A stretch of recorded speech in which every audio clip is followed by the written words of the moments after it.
శివప్రసాద్ గారు చెప్పండి. ఇప్పుడు ఈ రీపోలింగ్ మాకు వద్దు పొమ్మన్నారు. మరి 15 బూతుల్లోనూ పెట్టే పరిస్థితి వీళ్ళు తీసుకురాగలుగుతారా? హైకోర్టులో అన్న న్యాయం జరిగే అవకాశం ఉంటుందా? 100% సోదరుడు అవినాష్ చెప్పేది కరెక్ట్ అన్న. ఎందుకంటే ఓట్లు 10,600, 15 బూతులు, 8,000, 8,500 ఓట్లు పోలింగ్ చేసుకుంటారు. నిన్న వాళ్ళే వేసుకునేటి 8,000, 8,500లో 15 బూతులలో నేను చెప్పేది అక్షర సత్యం అన్న. మొన్న చెప్పిన కాలజ్ఞానం కరెక్టే, ఇప్పుడు చెప్పే కాలజ్ఞానం కరెక్టే. ప్రతి బూతులోనూ ఒక 600, 700, 800 ఓట్లు ఉండే చోట, లేకపోతే 900 ఉండే బూతులో అన్ని వాళ్ళే వేసుకున్నారు. మొండికి ఎవరైనా కొట్లాడితే, ఆడవాళ్ళు మగవాళ్ళు కాదు గుడ్దని కొట్లాడి మొండి నోడి నా ఓటు వేసుకోవాల్సిందని అట్లా కొంతమంది మా వాళ్ళు ఓటేసేద్దరు వదిలిపెట్టారు. అట్లా ఒక 10 మందో 15 మందో 20 మందో గట్టిగా బూతులో ఉంటే వాళ్ళ రద్దు ఎందుకులే, 1, 2 కాంగ్రెస్ కో దానికో వైసీపీకో పడాలి కదా, వీళ్ళని పంపియండి అని చెప్పి ఆ 10-20 మందిని మాత్రమే పంపించినారు. అంటే ప్రతి గ్రామంలోనూ నిజాయితీగా ఓటర్లు పాల్గొనేది, ఓటు వేసినది ఎన్ని అంటే 10 నుంచి 20 మంది. 1000 మంది ఉండే చోట, 700 మంది ఓట్లు ఉండే చోట 10 నుంచి 20 ఓట్లు మాత్రమే నిజాయితీగా వేసినారు. ఆ 10-20 మాకు పడి ఉంటాయి. ఖచ్చితంగా 20 మాకే పడి ఉంటాయి, 15 పడి ఉంటాయి. అట్లా 15 బూతులు కలిపి 15, 20 చొప్పున మాకు 300 పడి ఉంటాయి. రేపొద్దున చూసుకున్నా కూడా ఆ 300 ఓట్లు 400 ఓట్లు తప్ప మాకు వేరే ఓట్లు కూడా వచ్చే పరిస్థితి లేదు. మరి 8,000, 8,500 ఓట్లలో 2 ఓట్లు వాళ్ళే గుద్దుకొని వేసుకుంటే, ఇప్పుడు 1,500 ఓట్లకు 2 బూతులు రీపోలింగ్ పెడితే ఈ 1,500లో ప్రజలు పాల్గొనలేదులే. ఒకవేళ ప్రజలు పాల్గొన్నా 1,500 మంది మాకే వేసినా మేము గెలుస్తామా? గెలిచాం. అంటే ఎంత కుట్రలు, ఎంత కుతంత్రాలు, ఎన్ని వ్యూహాలు, ఒక్క మనిషికి అవమానం చేసేదానికి, న్యాయస్థానాన్ని కూడా బురుడి కొట్టించేదానికి ఇన్ని మోసాలు చేయాల్సిన కర్మ దుస్థితి వాళ్ళకు పట్టిందంటే వాళ్ళు సిగ్గుపడాల్సిన అవసరం ఉంది. నిజంగా ఎన్నికల కమిషన్ నిజాయితీ అయితే అర్ధ కన్ను తెరిచి చూస్తాండి. నిన్న జరిగిన 15 బూతులలో పూర్తి 2 కన్ను తెరిచి చూడమను. 15 బూతులలో ఏం జరిగిందో మీకు తెలుస్తుంది. సగం కన్ను తెరిచి సగం కన్ను మూస్తే మీకు అచ్చి వెళ్ళి ఈ కొత్తపల్లి మాత్రమే పోలింగ్ రివ్యూ జరిగింది కనబడుతుంది. హోమ్ మినిస్టర్ గారికి, చంద్రబాబు నాయుడు గారికి, లోకేష్ గారికి మాత్రం ఎక్కడ ఏమే మాత్రం అవాంఛనీయ సంబంధాలు జరగలే. ప్రశాంతంగా ఎన్నికలు జరిగినాయి. ప్రశాంతంగా ఎన్నికలు జరిగింది. ఈ 2 చోట్ల ఎందుకు మరి రీపోలింగ్ ఇస్తారు? ఈ 2 కాదు, ఎన్నికల కమిషన్ 2 కళ్ళు తెరిస్తే 15 చోట్ల జరగాల. మీకు చేతనైతే ఎన్నికల కమిషన్ కి నిజాయితీ ఉంటే, చిత్తశుద్ధి ఉంటే 15 పోలింగ్ స్టేషన్లలోనూ రీపోలింగ్ జరపమనండి. పోలీసులు వీళ్ళు కాకుండా బయట వచ్చి పెట్టమనండి.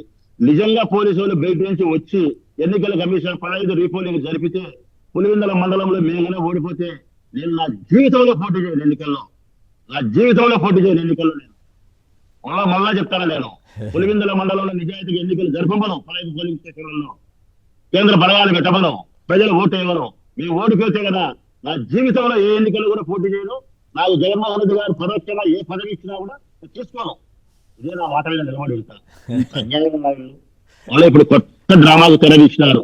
అవినాష్ చెప్పినట్టు కేవలం ఆ 2 పోలింగ్ స్టేషన్లలో ఇది పూర్తిగా మోసమన్నా, ఇది పూర్తిగా అన్యాయం అన్నా.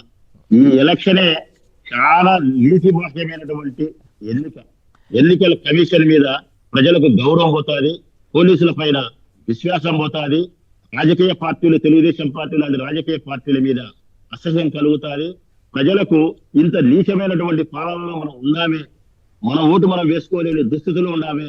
బ్రిటిష్ పాలన కంటే కూడా ఈ చంద్రబాబు నాయుడు పాలనలోనే ఇంత అన్యాయాన్ని, దుర్మార్గాన్ని మనం ఎదుర్కొంటున్నామని చెప్పి ఒక ఓటరు పోలీసులు అయితే శివప్రసాద్ గారు కొంతమంది, చాలా మందికి వస్తున్న డౌట్ ఏంటంటే, ఇప్పుడే ఇంత అరాచకం చేశారు కదా, వచ్చే శాసనసభ ఎన్నికలు ఇంకో 3.5 ఏళ్ల తర్వాత, 4 ఏళ్ల తర్వాత జరిగే వాటిని ఇప్పటికే ఈవీఎంలు గొడవ నడుస్తూ ఉంది కదా, ఈవీఎంలు ఓట్లు 50 లక్షల ఓట్లు అదనంగా కౌంట్ అవటం ఇవన్నీ కూడా చేశారు కదా, అప్పుడు చేయరని గ్యారంటీ ఏమిటి అని కొందరికి డౌట్. మీరేమంటారు దాని మీద? ఉప ఎన్నిక జరిగినప్పుడు 1, 2 ఉప ఎన్నిక ఎమ్మెల్యే అయినా జెడ్పీటీసీ అయినా జరిగినప్పుడు బయటి ప్రాంతాల నుంచి మనుషులు 1000 మందిని రప్పించడము, విపరీతంగా డబ్బును ఖర్చు పెట్టడము, పోలీసును వన్ సైడ్ చేసుకోవడము, ఇటువంటి దౌర్జన్యాలు చేసేదానికి ఆస్కారం ఉంటుంది. 175 నియోజకవర్గాలు ఎమ్మెల్యేల ఎన్నికలు జరిగేటప్పుడు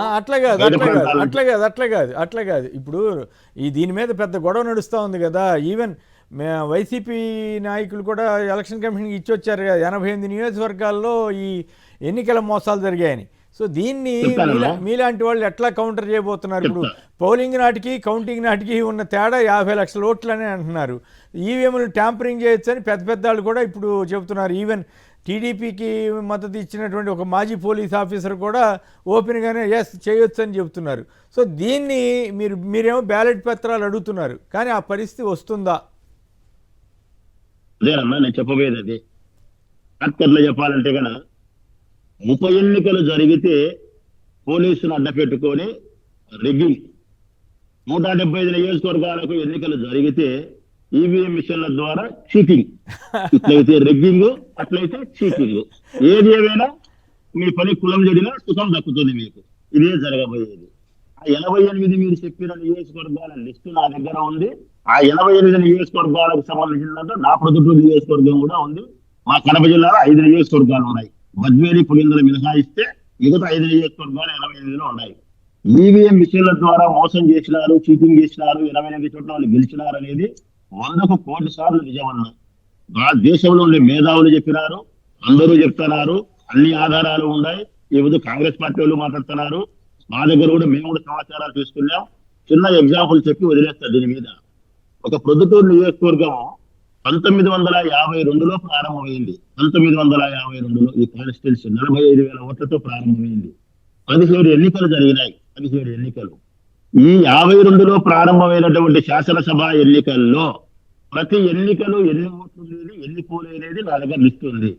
ఒక ఎన్నికకు 2000 నుంచి 3000 ఓట్లు పెరగడం కానీ, 2000 ఓట్లు 3000 ఓట్లు తగ్గడం కానీ, అంటే ఒక ఎన్నికలో 45,000 పోలైతే తర్వాత జరిగిన ఎన్నికలలో 47,500 పోలవుతాయి.